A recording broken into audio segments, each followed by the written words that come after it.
What's up guys, Groovy Guitar Dude here with a beginner guitar tutorial for Listen Before I Go by Billie Eilish. If this video helps you out, hit that like and subscribe button and let me know down in the comments below what are the songs by Billie Eilish that you want to learn on guitar. Guys, the first thing that you want to know to play Listen Before I Go on guitar is that we're going to be in standard tuning and we are not going to need a capo to play this song. The next thing you want to know for Listen Before I Go is the structure of this song. We're going to start out with a verse, then go to chorus, then verse again, then chorus again, and then we're gonna finish up with a bridge. And the last thing before we dive into Listen Before I Go is the 6 chords that you need to play this song. The first one is E, the next one is A minor, the next one is C over E, the next one is D minor, the next one is G, and the last one is F. And I'll have a beginner way to play that F chord in the pinned comment below, as well as chord charts for all the other chords for those of you who need them. And with all that in mind, guys, let's dive into Listen Before I Go. Man, this is such a beautiful song. It's just that classic melancholy, vibey Billie Eilish sound. And that's like some of my favorite music from her, and just in general. I just love like melancholy, rainy day kind of sad songs, and this just has that feeling of it, and it's an awesome song, and it's actually a great song for beginner guitarists as well. We're just gonna have 2 chord progressions that play through the entire song. The first one is what we're gonna be using for verse and chorus, and it's gonna be played for about 90% of the song. That chord progression is gonna be F, E, A minor, and then C over E.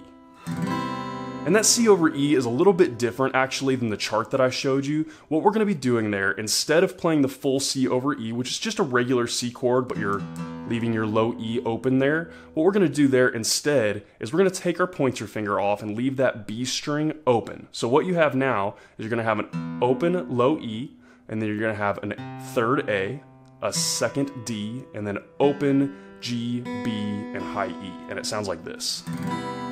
And it's just that perfect sound. It matches up perfectly with the song. So one more time through that chord progression, we've got F, E, A minor, and we've got that C over E chord right there, which you can play that way or that way, whichever, it's totally up to you. And all we're gonna have is just spaced out single down strums for each chord.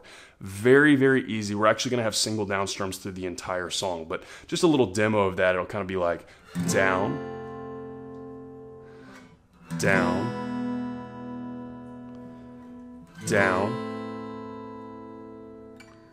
down, and that's it, guys. That just repeats through, like I said, about 90% of the songs. We have verse, chorus, and it's only going to change in that very last little bridge part. So guys, a couple of times through that chord progression, it's going to play through all of your verses and choruses with that single down strum pattern will look about like this.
And guys, like I said, that is going to play through about 90% of Listen Before I Go. All of your verses and choruses will be that chord progression with that single down strum pattern. The only place where it changes is at the very end of the song for that last little bridge part. We're going to have this chord progression for that. It's going to be D minor, G, and then we're going to do that C over E, that same one that we used in the verse and chorus, and then we're going to go to F. And then again, that is just going to be single down strums for each chord. Same exact kind of vibe, same thing, we're just changing up our chord progression a little bit. So one more time through that, we've got D minor, down strum, we've got G, down strum, we've got that C over E, down strum, and we've got an F, down strum. And that is it, guys. That just repeats a couple of times in that very last part of the song, that very last bridge part. So a couple times through that chord progression and strum pattern that'll be played on bridge will look about like this.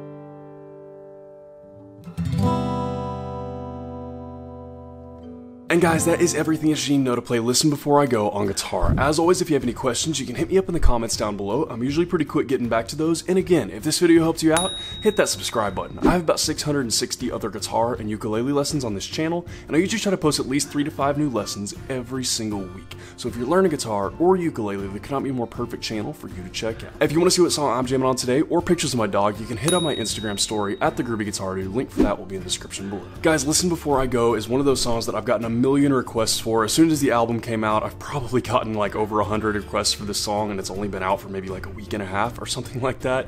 But it's just such a beautiful song. It's one of those, like I said in the beginning of the lesson, it's just a melancholy, rainy day, sad feeling kind of song. And it may sound lame, but I love songs like that. That's some of my favorite music. It's just very sad, melancholy music. And that sounds weird and kind of depressing now that I'm saying it out loud, but I really actually love those kind of songs. And this is one of those. And it's a great beginner guitar song as well. Now this song is obviously done on piano, so the goal is to match up as closely as possible with what's being played on piano on guitar.